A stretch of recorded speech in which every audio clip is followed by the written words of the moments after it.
الحمد لله رب العالمين الحمد لله الذي هدانا لهذا وما كنا لنهتدي لولا أن هدانا الله والصلاة والسلام على أشرف الأنبياء والمرسلين نبينا محمد وعلى آله وصحبه وسلم تسليما كثيرا أما بعد فأعوذ بالله من الشيطان الرجيم وأتم الحج والعمرة لله.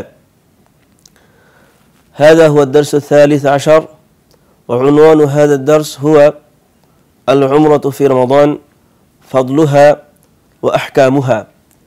সম্মানিত বাংলাভাষী ভাইয়েরা, আজকে আমাদের ধারাবাহিক আলোচনার 13তম আলোচনা। আজকে আমাদের আলোচনার বিষয় হচ্ছে রমজান মাসে ওমরা পালন, তার ফজিলত এবং তার বিধিবিধান।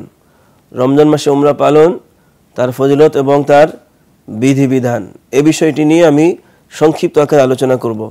সম্মানিত ভাইয়েরা, সুপ্রিয় বন্ধুগণ, রব্বুল আলামিন বলছেন ওয়া আতিমুল হাজ্জা ওয়াল উমরাতা লিল্লাহ, তোমরা আল্লাহর জন্য হজ এবং উমরা আদায় করো, আল্লাহর জন্য। তাহলে এই আয়াতের ভিতরে রব্বুল আলামিন যে বিষয়টি প্রথমেই ক্লিয়ার করে দিলেন তা হচ্ছে হজ এবং উমরা একমাত্র আমরা আল্লাহর জন্যই আদায় করব, অন্য কারোর জন্য নয়। এটি হচ্ছে প্রথম কথা। সূরা বাকারার 196 নম্বর আয়াত।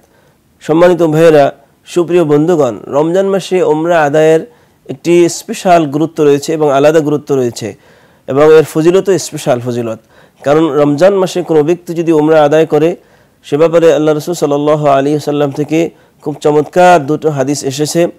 আল্লাহ রাসূল সাল্লাল্লাহু আলাইহি ওয়াসাল্লাম বলেছেন আল উমরাতু ফি রমাদান তা'দিলু হাজ্জা, অর্থাৎ রমজান মাসে ওমরা আদায় হজের সমপরিমাণ সওয়াব। এবং অন্য হাদিসে বলছেন, অন্য রিওয়ায়াতে বলছেন তা'দিলু হাজ্জা মাই, অর্থাৎ সেই জন্য আমার সাথে মিলে হজ আদায় করলো।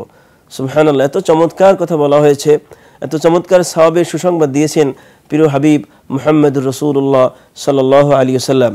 সুতরাং এই সুসংবাদের ভাগীদার ওই ব্যক্তি যে ব্যক্তি রমজান মাসে সওয়াবের আশা নিয়ে ওমরা আদায় করবে। সম্মানিত ভাইরা, সুপ্রিয় বন্ধুগণ, সুতরাং রমজান মাসে ওমরা আদায়ের ফজিলত যেমন চমৎকার এবং বিশাল, তেমনিভাবে এই রমজান মাসে ওমরা আদায়ের ব্যাপারে আমাদের সচেতনতা এবং আমাদের ইচ্ছা, আগ্রহ, আকাঙ্ক্ষা থাকা উচিত। আর সঠিকভাবে ওমরা আদায়ের ব্যাপারে আমাদের সচেতনতা থাকা দরকার। সম্মানিত ভাইয়েরা, সুপ্রিয় বন্ধুগণ, রমজান মাসে ওমরা আদায়ের ফজিলতের ব্যাপারে কথার পরে এরপর যে আমি ওমরা আদায়ের সংক্ষিপ্ত বর্ণনা, কিভাবে আমরা ওমরা আদায় করব, অর্থাৎ সিফাতুল ওমরা, সেটা সংক্ষিপ্ত আকারে আমি আপনাদের সামনে তুলে ধরার চেষ্টা করব। সম্মানিত ভাইয়েরা, সুপ্রিয় বন্ধুগণ, ওমরার ভেতরে 3টি হচ্ছে মূল রুকন আর 2টো হচ্ছে ওয়াজিব। এই পাঁচটি মূল কাজ বলা যায়। তো 5টার মধ্যে 3টি হচ্ছে রুকন আর 2টো হচ্ছে ওয়াজিব। রুকন 3টি হচ্ছে ইহরাম করা। ইহরাম মানে হচ্ছে ওমরার ভিতরে ঢোকার নিয়ত করা, এবং সেই নিয়তটা আমরা জানি লাব্বাইক উমরাতান অথবা আল্লাহুম্মা লাব্বাইক উমরাতান বলে ওমরার ভিতরে আমরা প্রবেশ করব। আর এটা হচ্ছে প্রথম রুকন। দ্বিতীয় রুকন হচ্ছে বাইতুল্লাহ তাওয়াফ করা, আর তৃতীয় রুকন হচ্ছে সাফা মারওয়া সাই করা। আর ওয়াজিব দুটোর মধ্যে একটি হচ্ছে মিকাত থেকে ইহরাম করা। ইহরাম করাটা রুকন আর মিকাত থেকে ইহরাম করাটা হচ্ছে ওয়াজিব। আর দ্বিতীয় ওয়াজিব হচ্ছে চুল কেটে অথবা চুল নেড়ে করে ওমরা থেকে হালাল হয়ে যাওয়া। তাহলে মূল কাজ পেলাম আমরা 3 আর 2 5। এবারে আসুন আমরা ধারাবাহিকভাবে ওমরা আদায়ের পদ্ধতি আলোচনা করি। সম্মানিত ভাইরা, সুপ্রিয় বন্ধুগণ, আমরা মিকাতে যখন যাব, মিকাতে গিয়ে প্রথমে গোসল করা সুন্নত। গোসল করে আতর সুগন্ধি মেখে তারপরে যদি কোনো নামাজের সময় হয় তাহলে মসজিদে গিয়ে নামাজ আদায় করলাম। কিন্তু ওমরার জন্য নির্দিষ্ট করে নামাজ না পড়াটাই উচিত। কিন্তু কোনো ফরজ নামাজের সময় হয়ে গেলে মসজিদে গিয়ে নামাজ পড়ে তারপরে ওমরার ভিতরে প্রবেশ করা বা ইহরামের ভিতরে প্রবেশ করা। আর তার আগে নখ কাটা বা বগল পরিষ্কার করা, সেটা তো আর মিকাতে গিয়ে সম্ভব নয়, সেটা আগে ভাগে করে নেওয়া উচিত। তো মিকাতে গিয়ে আমরা গোসল করে আতশগন্ধি ব্যবহার করে ইহরামের ভিতরে ঢুকলাম বা প্রবেশ করলাম। ইহরামের ভিতরে প্রবেশ করার সময় আমরা বলবো কি লাব্বাইকা উমরাতান অথবা আল্লাহুম্মা লাব্বাইকা উমরাতান, এটা বলে আমরা ওমরার ভিতরে প্রবেশ করব। এরপর থেকে ঘন ঘন তালবিয়া পড়াটা সুন্নত। তালবিয়াটা হচ্ছে আল্লাহুম্মা লাব্বাইক আল্লাহুম্মা লাব্বাইক লাব্বাইক লা শারীকা লাক লাব্বাইক ইন্নাল হামদা ওয়ান নি'মাতা লাকা ওয়াল মুলক লা শারীকা লাক। এটি হচ্ছে তালবিয়া। এই তালবিয়াটা ইহরামের ভিতরে প্রবেশ করার পর থেকেই একটানা পড়তে থাকতে হয়। তো আমরা এভাবে পড়তে থাকবো যতক্ষণ না বাইতুল্লাহ গিয়ে পৌঁছি। বাইতুল্লাহ গিয়ে পৌঁছার পরে বাইতুল্লাহ ঢোকার আগে আমরা তালবিয়া পড়া বন্ধ করে দেব। বাইতুল্লাহ ঢোকার পরে যদি কোনো ফরজ নামাজ সেখানে থাকে তাহলে তো জামাতের সাথে আমরা নামাজ আদায় করব। আর যদি কোনো নামাজ না থাকে তাহলে প্রথম কাজ হচ্ছে আমাদের তাওয়াফ করা। তাওয়াফ শুরু করতে হয় হাজরে আসওয়াদ থেকে। হাজরে আসওয়াদ বরাবর আমাদের তাওয়াফ শুরু করতে হয়, বিসমিল্লাহ আল্লাহু আকবার বলে সেখান থেকে তাওয়াফ শুরু করতে হয়। এবং তাওয়াফের সময় প্রথমে যখন আমরা বিসমিল্লাহ আল্লাহু আকবার বলবো তখন শুধুমাত্র ডান হাত তুলব। আর হাতে অনেকেই দেখা যায় হাতে চুমু দেয়, চুমু দেওয়া প্রয়োজন নাই, চুমু দেওয়া ঠিকও নয়। আর হাত তুলবো মাত্র একবার। যদি সম্ভব হয়, যদি ভিড় না থাকে তাহলে হাজরে আসওয়াদকে চুমু দেওয়া এটা একটা সুন্নতের অন্তর্ভুক্ত, কিন্তু যদি ভিড় থাকে তাহলে সেখানে গিয়ে ঠেলাঠেলি করা, ভিড়াভিড়ি করা প্রয়োজন নাই। সম্মানিত ভাইরা, সুপ্রিয় বন্ধুগণ, তাওয়াফের সময় নির্দিষ্ট কোনো দোয়া নেই, বরং আপনি কোরআন তেলাওয়াত করেন, তাসবিহ পড়েন, অন্যান্য জিকির করেন যেগুলো হাদিসে বর্ণিত জিকির, তা কোনোটাই সমস্যা নাই। কিন্তু নির্দিষ্ট কোনো দোয়া নেই। যে আমরা দেখি আমাদের কিছু কিছু কিতাব আমাদের দেশের ভাইদের হাতে, যখন প্রথম তাওয়াফের জন্য এই দোয়া, দ্বিতীয় তাওয়াফের জন্য নির্দিষ্ট দোয়া, তৃতীয় তাওয়াফের জন্য নির্দিষ্ট দোয়া, এগুলো ঠিক নয়। বরং তাওয়াফের জন্য নির্দিষ্ট কোনো দোয়া নেই। শুধুমাত্র রুকনুল ইয়ামানি থেকে হাজরে আসওয়াদ, মানে হাজরে আসওয়াদের যে কর্নার, তার পূর্ব কর্নারকে বলা হয় রুকনুল ইয়ামানি। রুকনুল ইয়ামানি থেকে হাজরে আসওয়াদ বরাবর এই সময়টা রব্বানা আতিনা ফিদ দুনিয়া হাসানা ওয়া ফিল আখিরাতি হাসানা ওয়া কিনা আযাবান নার আয়াতটি পড়তে হয়।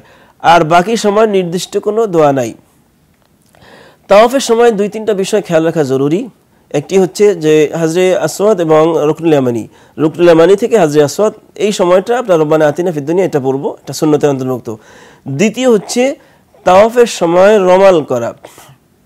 রমাল বলা হয় প্রথম তাওয়াফ যদি ভিড় না থাকে তাহলে প্রথম 3 তাওয়াফ একটু দ্রুত হাঁটা, এটাকে বলা হয় রমাল। আর যদি ভিড় থাকে তাহলে ভিড়ের মধ্যে ঠেলাঠেলি করে মানুষকে ধাক্কাধাক্কি করে দৌড়ানোর চেষ্টা করা প্রয়োজন নাই। আর তৃতীয় আরেকটি বিষয় হচ্ছে ইত্তেবা করা। ইত্তেবা মানে হচ্ছে ইহরামের কাপড়ের উপরের অংশ ডান কাঁধের নিচ দিয়ে নিয়ে বাম কাঁধের উপরে রাখা, ডান কাঁধের নিচ দিয়ে নিয়ে বাম কাঁধের উপরে রাখা। এটা পুরো তাওয়াফের সময় করতে হয়, তাওয়াফের শুরু থেকে শেষ পর্যন্ত। তাওয়াফ শেষ হয়ে গেলে আবার কাঁধের উপরে কাপড় তুলে নিতে হয় নামাজের পূর্বে।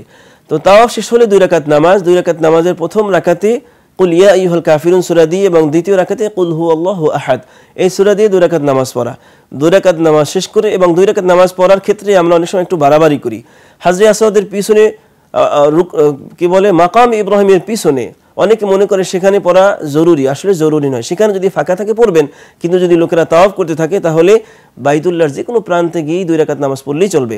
মাকাম ইব্রাহিমের পিছনেই পড়তে হবে এটা জরুরি নয়, বাইতুল্লাহর যে কোনো প্রান্তে গিয়ে পড়লেই আদায় হবে। আর যদি ফাঁকা থাকে তাহলে মাকাম ইব্রাহিমের পিছনে পড়বেন।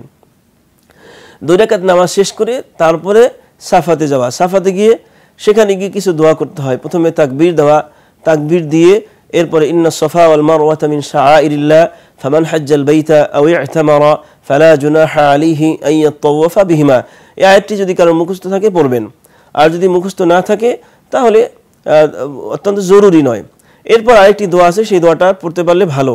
লা ইলাহা ইল্লাল্লাহু ওয়াহদাহু লা শারীকা লাহু লাহুল মুলকু ওয়া লাহুল হামদু ওয়া হুয়া আলা কুল্লি শাইইন কাদির। লা ইলাহা ইল্লাল্লাহু ওয়াহদা আনজাযা ওয়াহদা ওয়া নাসারা আবদা ওয়া হাযামাল আহজাবা ওয়াহদা। এই দোয়াটা পড়া।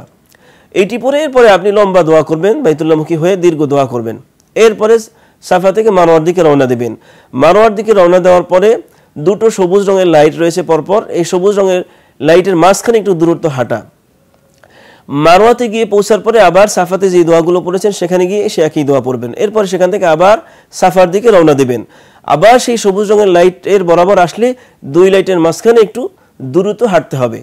তো এইভাবে আপনি সাফা থেকে মারওয়া এক সাই হয়ে গেল, মারওয়া থেকে সাফাতে আসলে দ্বিতীয় সাই হয়ে গেল। এভাবে সপ্তম সাই শেষ হবে গিয়ে মারওয়াতে। মারওয়াতে সপ্তম সাই শেষ করে এরপরে চুল নিড়ে করা অথবা চুল কাটা, এর মাধ্যমে উমরা শেষ হবে। চুল নিড়ে করাটা উত্তম, কারণ রাসূল সাল্লাল্লাহু আলাইহি ওয়াসাল্লাম 3 বার রহমতের দোয়া করেছেন। আর চুল ছাটলেও চলবে, তবে ছাটলেও গোটা মাথা থেকে চুল সেটে নিতে হবে। আসুন আমরা রমজান মাসে উমরা আদায়ের চেষ্টা করি এবং সঠিকভাবে উমরা আদায় করে রমজানের উমরা আদায়ের যে ফজিলত আমরা শুনলাম সেই ফজিলত অর্জনের তৌফিক রব্বুল আলামিন আমাদের সকলকে দান করুন। আমিন। ওয়া মা তৌফিক ইল্লা বিল্লাহ। ওয়া সাল্লাল্লাহু আলা নবিয়িনা মুহাম্মদ ওয়া আলা আলিহি ওয়া সাহবিহি ওয়া সাল্লামা তাসলিমান কাসীরা।